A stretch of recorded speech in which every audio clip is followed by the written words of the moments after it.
ফিরে না, ওই দেশের মধ্যে কোনো মোবাইল নাই, ওই দেশের মধ্যে কোনো আলাপ করার ব্যবস্থা নাই।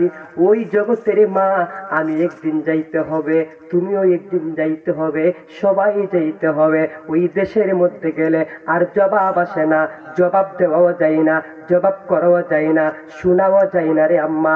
ওরে আম্মা পাগলামি করো না, যাও যাও উজু করে আসো, তোমার বাবার কবরের মধ্যে তুমি বসে বসে আমার আল্লাহর কোরআন তিলাওয়াত করে দাও।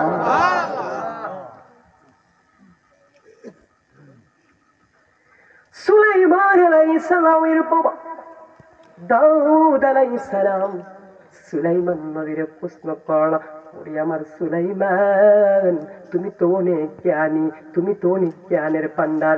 ও আমার সুলাইমান বাবা, তুমি বলো তো মানুষের কাছে সব চাইতে কোন জিনিস দূরের? ও বাবা আমাকে বলো। সুলাইমান নবী মুস্কি হাসি দিয়ে বলে, আব্বা জান এত সহজ প্রশ্ন আমাকে করলা, মানুষের কাছে সব চাইতে দূর আমেরিকা নয়, ও আব্বা, মানুষের কাছে সব চাইতে দূর হচ্ছে অন্ধকার কইবা। কারণ বাড়ির ভিতরে যদি কবর দাও, কিন্তু পৃথিবীর এক প্রান্তর থেকে আর প্রান্তরে কবর পাওয়া যায়, শুধু কবর পাওয়া যায় না, মোবাইলের ছবিও দেখা যায়। কথা বলেন।